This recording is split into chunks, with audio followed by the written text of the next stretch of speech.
불교 미술이라는 것은 민중으로 하여금 불교에 귀의해서 신앙심을 고취시키기 위한 한 방편이라고요. 그러다 보니까 불교 미술을 제작하는 당신 스님들이었는데, 스님들도 일생에 그 작업만 하고 가시는 것이 그분네들의 삶이에요. 그러니까 참으로 치열한 구도정신과 열정적으로 미술작품을 만들었기 때문에 불교 미술은 세계 어느 나라 미술보다도 가장 아름다워요. 뭐 할머니, 할아버지 때서부터 절에 다니셨으니까. 그런데 영향을 받아서 불교를 신봉하게 됐고, 또 제가 경희대학교 사학과를 나왔어요. 역사 공부를 하다 보면은 자연히 불교에 대한 교류도 익히게 되고, 그러다 보니까 불교 미술을 접하게 됐고, 그래서 한 점 두 점 모으다 보니까 나중에 이제 주변에서 박물관 해라고, 나 같은 사람이 특히 그 한국 미술의 최고봉이라고 할 수 있는 불교 미술 박물관을 한다, 이런 생각은 꿈에도 생각해 본 적이 없죠. 근데 어느 때 주변 사람들이 그래도 당신이 모은 작품이 우수하고 좋으니까 많은 사람들을 위해서 박물관 하는데 어떠냐. 그래서 이제 93년도에 그 수집한 유물을 가지고 등록을 하게 됐죠.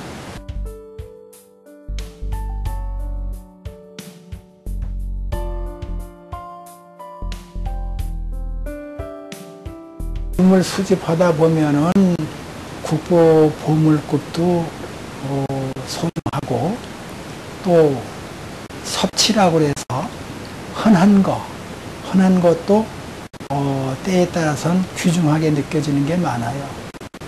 그러니까 한 점 한 점 모을 때는 상당히 그 애착을 갖고 애정을 갖고 열정적으로 모으게 되는데, 그래 지금 보물로 지정을 받았죠.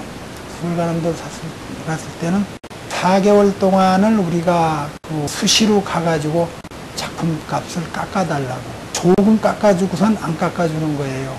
고미술상 하는 분이 좋은 거니까 그냥 더 깎으려고 그러지 마시고 사세요. 그래서 이제 샀는데, 이제 조선시대에 그 수월관음도로다는 최고봉으로다가 아름다운 걸로 평가됐고, 가장 보람을 느꼈다고 그러는 거는 동대문 근처의 창신동에 있는 안양암이라는 절이에요. 123년 전에 창건된 절로 그 당시에 건축이 일부 멸실은 됐지만은 고스란히 남아있고, 그 건물 안에 유물이 2,300여 점이 고스란히 간직되어 있다는 것은 상당히 중요한 사건이라고 할 수 있어요. 근데 이 절을 1978년도에 팔겠다고 시중에 나왔는데, 등기부등본에는 소유권이 아파트 짓는 건설회사로 소유권이 넘어가 있었어요. 근데 이제 돈을 물어주고 되돌려 올 수 있다고 그래서 계약을 하고 돈을 물려주고 안양암이라는 절로다가 등기를 찾아왔는데, 그때서부터 소유권을 주장하는 종교단체가 있고, 창건주 유족들은 자기네 거라고 그러고, 그래서 한 23년 동안 행송 재판도 하고 또 합의도 하고, 이래갖고 23년 만에 매듭을 지어서 소유권을 되찾아오고, 우리 한국미술박물관에 별관으로 서울시에 박물관 등록을 했어요. 근데 이 사찰 전체를 박물관으로 등록한 예는 세계나 우리나라에서 그 박물관 하나뿐이 없다고 그래요. 비록 시대는 천년이나 그렇게 오래간 절은 아니지만은 조선 말기에서부터 일본 정치 때까지의 한 불교 미술사 또는 신앙의 흐름에 대해서 중대한 역할을 한 안양암을 문화재로서 지키고 또 박물관으로 등록해서 대중에게 공개를 하게 된 것은 가장 보람있다.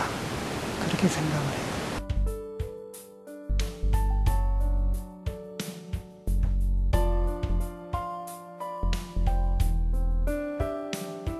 동양미술에서 뚜렷한 이미지를 부각시키고 있는 것은 중국미술과 한국미술과 일본미술이라고.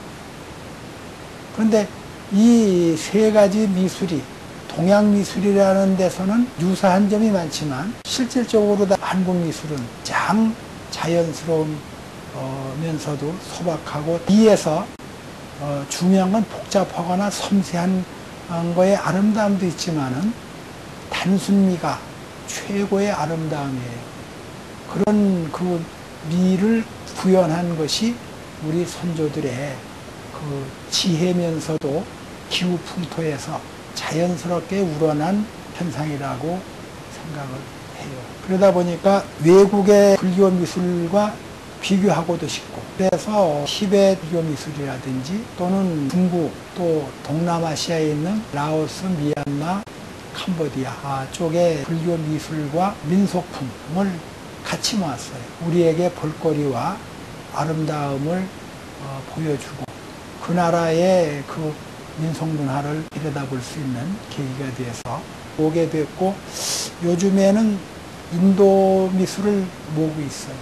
인도의 조각이라든지 기타 그 인도의 개성 있는 섹시하면서도 볼륨감이 있는 그런 그 인도 미술을 조각을 모으고 있고, 우리나라의 것도 모자라든지 민속품이라든지 그런 관련된 우리나라 유물을 모아서 딱 불교 미술 하나만 가지고 단순하게 보는 것보다 좀 더 종합적인 것을 전시하고 연구할 수 있는 자료를 만들어 주자.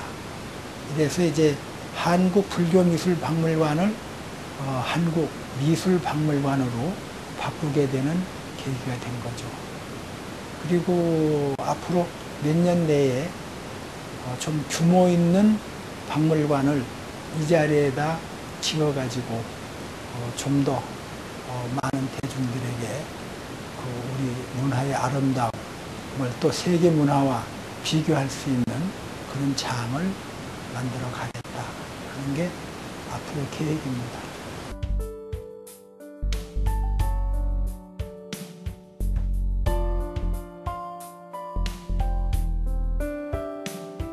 나부터도 부자는 아니지만 박물관을 설립하기까지 유물 수집하는 거에서 많은 시간과 돈과 열정이 필요했죠. 유물을 모으느냐고 상당히 경제적으로 어려움이 많았는데 전시까지 하는 과정까지는 상당히 힘든 과정이었어요. 나 같은 경우에는 70년부터 모았으니까 일생을 모았다고 해도 과언이 아닌데 박물관장이 됐으면 일단은 꿈은 성취한 거라고요. 그러나 그 다음부터 오는 고충이 많죠. 돈이 들어가기만 하지 벌지 않는 거에 그렇게 신경 써서 박물관 하려는 사람이 없죠.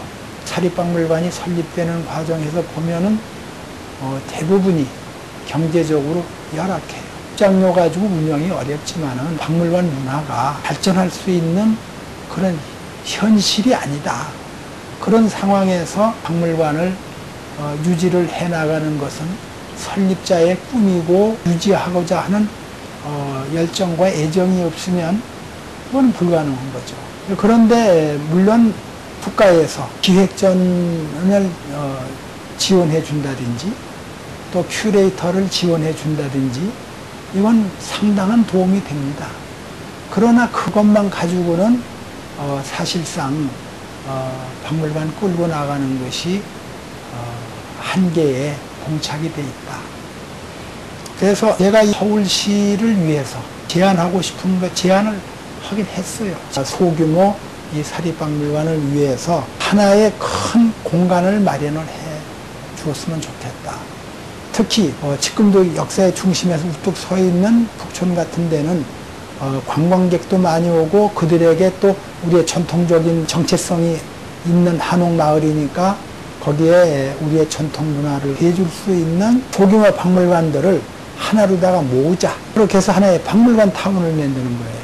우선 임대료가 저렴하거나 또는 무료로 해주니까 그 전시관에 대한 걱정이 없고, 지금 현재 지원해 주는 걸 큐레이터가 지원이 되고 기획전하는 거에 대해서 1년에 한 차례 정도는 지원을 해 주니까 그것만 가지고도 유지는 해 나갈 수 있다. 그리고 전시관까지 마련해 주지 않으면 설립한 사람이 죽으면 바로 자손들이 팔아버리고 만다고.